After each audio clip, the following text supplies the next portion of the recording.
Hey everyone, my name is May Park. Welcome to another video tutorial on my YouTube channel and my blog. Today I'm going to show you how to create a festive holiday card using the ink blending and stamp layering techniques. As usual, I'll share the behind the scenes video at the end to show you my craft desk after my project is done. So make sure to watch the video until the end. This video is part of Altenew Crafty Friends blog hub celebrating friendships in this special paper crafting community. Make sure to check out my blog for more details and leave a comment on my blog hub post for a chance to win prizes from these amazing sponsors.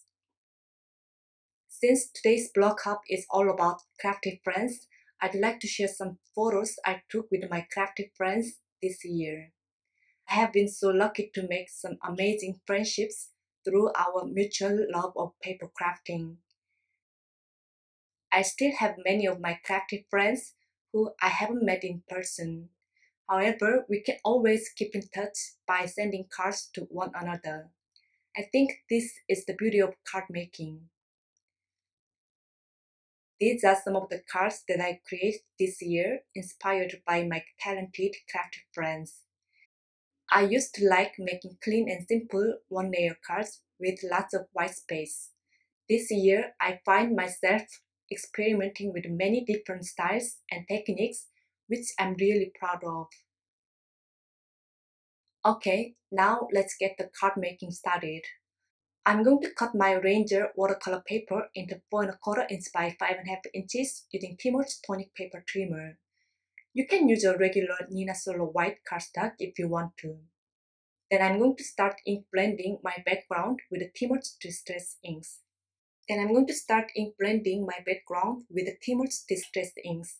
Squeezed lemonade, tumbled glass, chipped sapphire, and black soot. If you don't have Timo's Distress inks, you could use any dye ink pads you may already have. I'll be inking darker colors toward the edge of my panel so it looks brighter toward the center of the panel. To get a better result with ink blending, I'm moving my ink blending tool in a circular motion to prevent from leaving harsh lines from the edge of the blending foam. I placed a piece of print paper underneath my project to protect my work area. I'm also using a post-it note to place it underneath my right hand because I don't want to pick up some ink from the inked background and transfer it to the other part of my background. I decided to add a couple more colors with a blueprint sketch and broken china to add some intense colors around the edge of my panel. Your ink blending might look splotchy in the beginning, but once you keep blending with the inks, the background will smoothen out once it's dry. It takes some time to get a better result with blending, so I'm going to keep applying ink until I'm happy with my background. Once my background is done, I'm going to dry my panel with a heat tool to make sure the ink is completely dry. To complete my background, I'm going to add some random white splatters on my ink blended background. I'm going to use Hero Art's Unicode ink spray, but you could use any white ink sprays or white watercolor paints you may already have.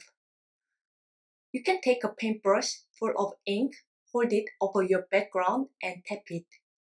Or you can also put ink on a stamping block and then flick it off the block with a paintbrush. If you are not a fan of splattering ink, you could add tiny dots using a white gel pen instead to mimic that look. Of course, you can leave the background clean without ink splatters if you want to. Once my background is done, I'm going to set my panel aside for about 5 minutes to let it air dry. Now I'm going to work on the focal point of my card using the images from the Holiday Bow stamp set. This stamp set features a number of multi-layered elements which are great for making festive arrangements.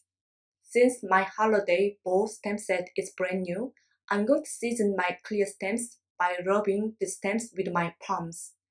You can also use a clean eraser to prep stamps for getting clear stamped images. Now it's time to do some stamping.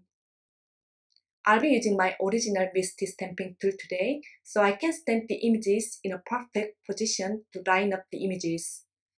This stamping tool also helps me stamp the images in the same spot again in case I get a bad stamping impression. If you don't have this tool, you could use a regular acrylic block or any other stamping positioners. I'm going to stamp a bunch of leaves, berries, and pines on a piece of Nina Solo white cardstock. I'm inking up the stamps with a traditional holiday color combo, which is red and green. However, if you'd like to step up your designs to the next level, I recommend you go outside of your comfort zone by choosing non-traditional holiday colors. Once my stamping is done, I'm going to pull out the coordinating dies from the holiday board die set. I'm placing the dies over the stamped images and secure them on the paper using washi tape so they won't move while die cutting. I'm placing my stamped panel and dies between cutting place. I'm also placing a piece of print paper over my panel to prevent from picking up any dirt on my cutting place. Then I'll be running them through my Spellbinders Platinum die cut machine. I'm using a couple of small plastic trays to store my dies and die cuts in one place. That way, I can find them quickly and I can also prevent from losing them while I'm working on my project on my messy desk. Now it's time to assemble my card. I'm going to attach my ink blended panel on the A2 size top folding white card base using double-sided tape. Then I'm going to add more white dots using a Signal white gel pen to add some brightness on the background. I'm stamping the sentiment from the Modern World stamp set with evening gray ink on the bottom of my card front, but I ended up covering the sentiment with my die cuts later. Then I'll be mounting my die cut images on the card front using 3M foam tape and liquid glue.